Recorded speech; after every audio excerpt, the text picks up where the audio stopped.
have a short presentation covering hydrogens and EVs.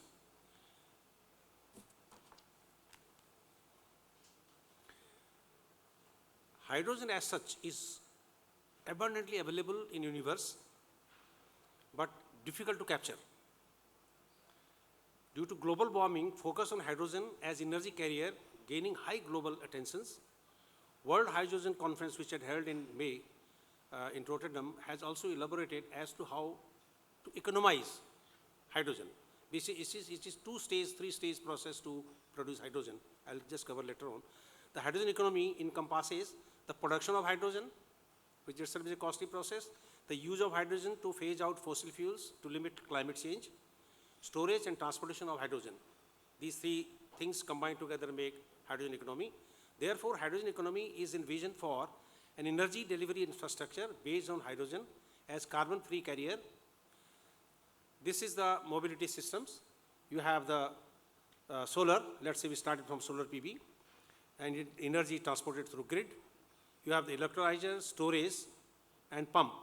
Then hybrid S2 vehicles, and we have the charger straight away or battery charging vehicles. Two kind of hydrogen application for mobility are there available. Hydrogen can also be used as rocket fuel. We were just discussing what will happen when oil and gas, or oil, let's say oil sector gas minimize. I was thinking why not to use for ATF. But if the hydrogen can be used for ATF, probably we have less control over the oil. We can really minimize the use of oil. As fuel cell for electricity generation, S2 fired power plants, you can generate power from hydrogen provided you get to that stage of hydrogen availability. Hydrogen fuel cost is a big problem as of now. As earlier we had solar, almost 7 rupees, 8 rupees per kilowatt hour. Now it has come almost, yesterday somebody was talking about less than 1 rupee.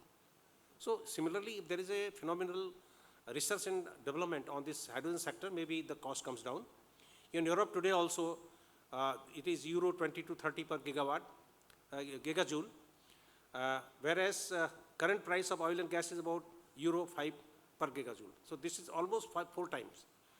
Initiative to improve cost sustainability is carbon taxes. We can reduce because hydrogen use will be almost decarbonized atmosphere. Incentive to use S2 and use of S2 for long run train. This is the price levelization. If you have natural gas without carbon sequestration, the cost goes high because you have to remove the carbon, then use the hydrogen, and it goes almost $3 to $4. And if it is natural gas with carbon sequestration system, then cost of production of hydrogen is less. It is less than almost $2. Similarly, coal with carbon sequestration, cost is high. Without carbon sequestration, cost is low. Like that. In this one, if you go for renewables, the cost is slight because the cost of renewable itself is high. This is the cost of green hydrogen, $3 to $5. Then you have blue hydrogen, 5 to 7. Blue hydrogens, 7 to 10. Depends on where you are producing. But one point carrying is hydrogen production cost today is much higher. So the application also is problem. To encourage the use of hydrogen as a future mobility, Government of India has launched Green Hydrogen Mission with a global production goal of 5 million ton per annum by 2030. Cost of be incurred in 1957 crore. These are already been allocated. GAIL and NTPC have taken lead to blend hydrogen for CGT. Hydrogen as an experimental basis already blended in CGT with the natural gas. Current demand in India is 5 to 7 million ton. By 2030, 15 to 20 million ton is expected growth. Current demand globally is about 170 billion. Competition expected grow by 9.3 CAGR. Spain expects €3 billion market. China is already leading in this one. Other application of hydrogen transportation could be a train. The train can run straight away on hydrogen, pipelines, cylinder cascades, tank storage, underground storage, and liquefaction. It needs almost, you can say, more than LNG. LNG is minus 161, it needs minus 253 degrees Celsius. EVs. So in covering hydrogen, conclusion is hydrogen production is technically possible. There is no problem. but it is cost effective, not cost effective today. Now, there has to be research development, there has to be the initiative how to reduce the cost. That is one thing, but so far as vehicle use is there, it's a zero emission, almost you get water from the exhaust. In EVs, India is actively transiting to electric vehicles with a growing number of models available in the market, including cars, scooters, and three-wheelers.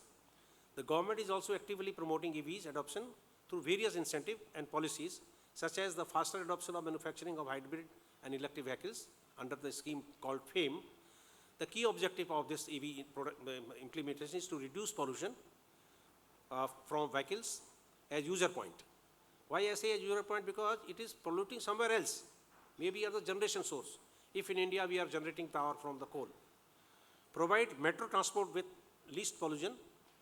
Variant of EV, just for information, if you want to buy, battery EVs, vehicles led by Tesla, and PHEV, the hybrid, is led by the Chinese company Li Auto. EVs manufacturer, many people, the Mahindra, in India I'm talking about, Tata's, MG, Hyundai, Maruti, BYD. Charger also available now, Q-Bench, Hexicon, Delta, Amara Raja, and so many others. This is a percentage share. If you see here, if it is battery EV in version 2, today Tesla is leading globally, and BYD China is number 2. In hybrid model, it is BYD China is leading, and second also China, Li Auto. So they are going very high. EV challenges for India. Electricity being used for EV charging pollutes environment elsewhere at the point of power generation. So if you have the green technology, as we have discussed in the first session, the generation of power at the source, maybe at the pit head, can also be green with carbon capture system. China controls over 90%. This is very challenging actually. I think we can focus on this. China controls over 90% of the global supply of 4 magnet rare earth. That's your neodymium, praseodymium, dysprosium, and terbium.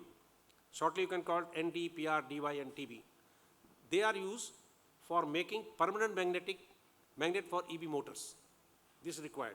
Now, the quantity for each EV charge motor, as compared to IC engine, this kind of product or rare earth is 140 grams per vehicles, whereas for EVs we need 550 grams.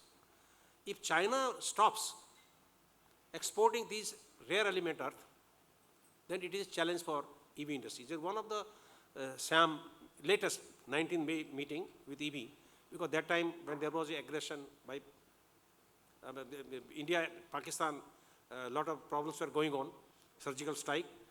China came in support of Pakistan. So that time thinking process was that they will really not export these particular elements. So SIAM, it is an automotive organization.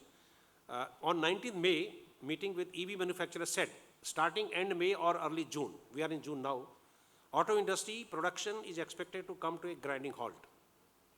But it has not come because they must have stored these kind of rare earth. This is one challenge. Satat scheme is crucial initiative for promoting sustainable energy. Program launched by Indian government to promote the production of utilization of compressed biogas as a sustainable alternative to fuel cells. Now we are coming to chapter 3. Hydrogen, EVs, now we are coming to production of biogas. The scheme aims to encourage entrepreneurs to set up CBG production, plant and makes. I will just skip it. Dr. Khare will be elaborating on more on this issue. Satat, this also I will skip. And with this now.